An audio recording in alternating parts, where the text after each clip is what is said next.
Okay, I'll just show you how to pair a mobile to the Bluetooth audio system in this E-Class. First of all, we make sure Bluetooth is on.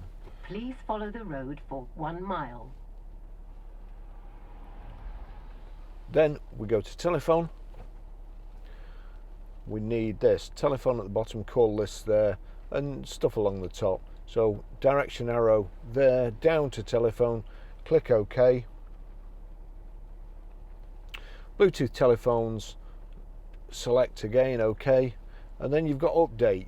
It comes onto the screen and you don't really know that you have to press it, so you click OK. It's now searching for up to 10 Bluetooth phones.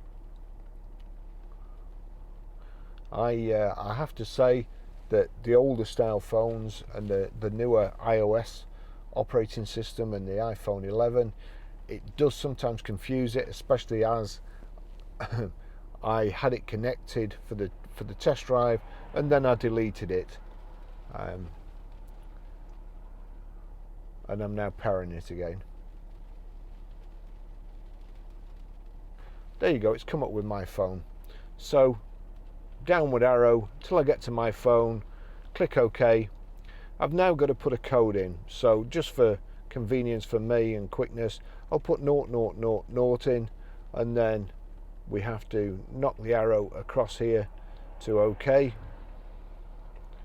Click OK. Now I have to enter the same code here, so 4 noughts and pair. Do I want my contacts and favourites to sync? I don't. I won't be using the car again, but you will. So don't allow for me, and that's it connected. Authorize it. Easy for me to say. Authorization procedure successful. That's how you do it.